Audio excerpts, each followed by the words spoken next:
as an undergraduate, I studied international relations and international political economy, then did a master's in economics, and then a PhD in political science, where I focused on Eastern European transition in the 1990s. Following that, I was at a risk consultancy called Eurasia Group for 10 years, and for the last just going on 14 years, I've been at UBS as the head of political and country risk. Sure. Well, I think that investors prefer clear, stable environments and that they can understand really well. And I think right now we're in a heightened era of an era of heightened uncertainty. And I would say the three key drivers of this would be the challenging relationship between the U.S. and China, which I think from the U.S. perspective, they can increasingly view China as a strategic competitor, which impacts investment patterns, markets, globalization, things like that. Also, we have Russia, which is at this point, in international relations speak, you would say they're a revisionist power that does not accept the global order as it stands. So they're lashing out, and Ukraine is just sort of front and center there. And I also think that there is, let's just call it frustration with the outcomes of globalization in a bunch of countries. So a lot of people in advanced Western democracies feel that they've sort of been left behind and that globalization hasn't benefited them, and that's then playing through into the political scene, which is increases uncertainty and can potentially disrupt things. I think I sort of outlined them already. So number one, I think, is this strategic competition between U.S. and China.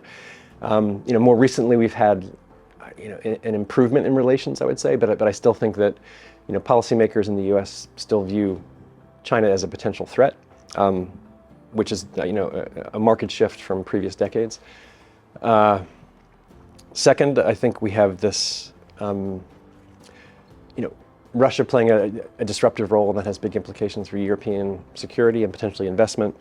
And then finally, the 30-year era of quote unquote hyper-globalization has really, I think, come to an end in a certain sense, and countries are just thinking about, and companies as well, as thinking differently about supply chains, integration, and so investment patterns are shifting in fairly dramatic ways.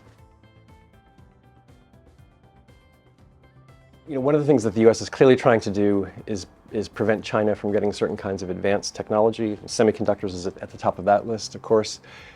And I see there, just the policies of the last 5 or 6 years, that there's been more investment in the U.S. in certain technologies. So the jargon is reshoring or nearshoring, and so I think it has benefited certain sectors in the U.S., particularly in electric vehicles and renewables and things like that. But it also has benefited countries like Mexico, which are part of a free trade agreement with the U.S.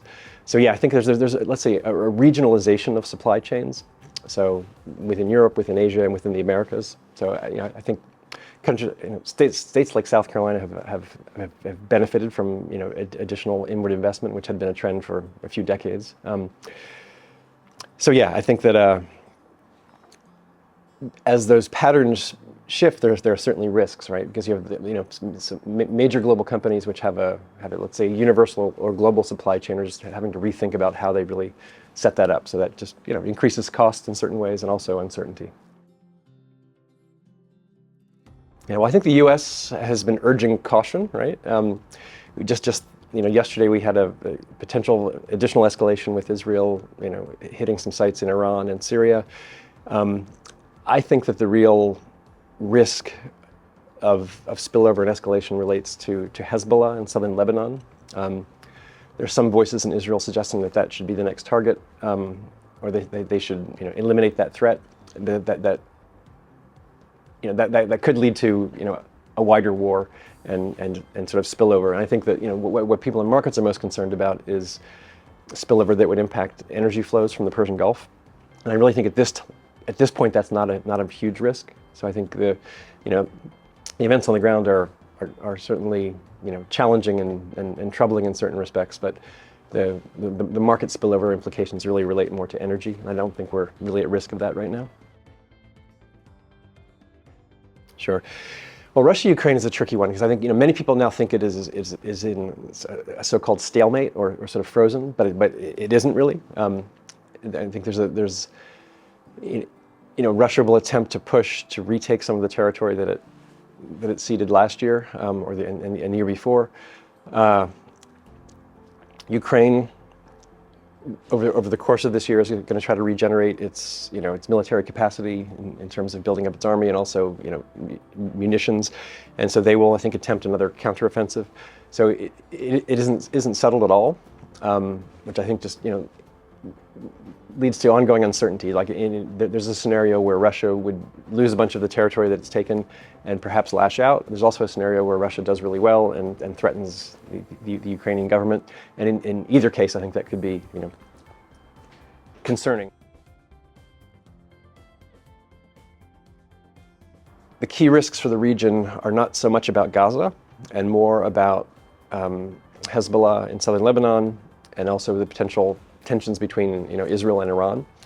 And I think if we're talking about spillover effects that would impact markets, those are the real areas to focus on. And again, there's still a lot of uncertainty, but I think at this point, my base case anyway is that we don't see a massive spillover, but there's not a simple or easy resolution right now. Yeah. Well, first on the interest rates and inflation, I mean, inflation's been coming down, but it's not coming down as fast as the current administration would like.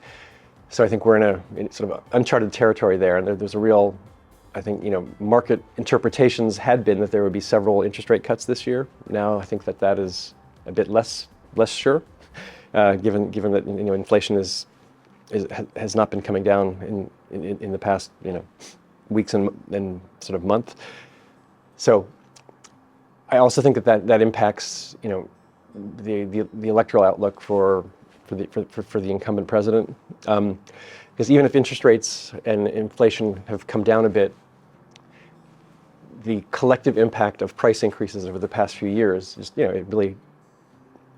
it hits consumers. So even if you say, oh, inflation is now down to 3%, let's say, but cumulatively things are just much more expensive over the last couple of years, and people feel that. So I think that while economists focus on the headline inflation rate, I think consumers just realize that things are more expensive, and they're not necessarily happy about that. Implications of a Trump victory, I think there's a whole list of things that people are potentially concerned about. The one that I would focus on is assistance for Ukraine, and I think that the U.S. to date has been a key and essential supporter of Ukraine in terms of military and other types of aid. And if that were to be called into question, then I think that would raise concerns in Europe about the broader security outlook and the nature of U.S. engagement with NATO. Yeah, it's interesting. So prior to the war in Ukraine and now the Middle East, the climate issue was sort of at the top of the list of geopolitical negotiations and so on.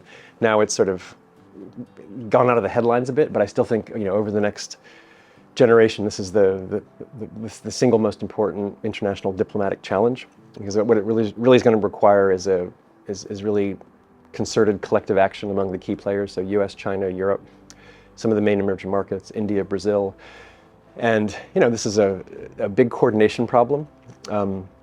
And challenge, but I think there has been some important progress over the last few years. I think one important thing is that at least now there is a consensus on the science, that climate change is real, it's happening, and that countries collectively need to collaborate and move things forward.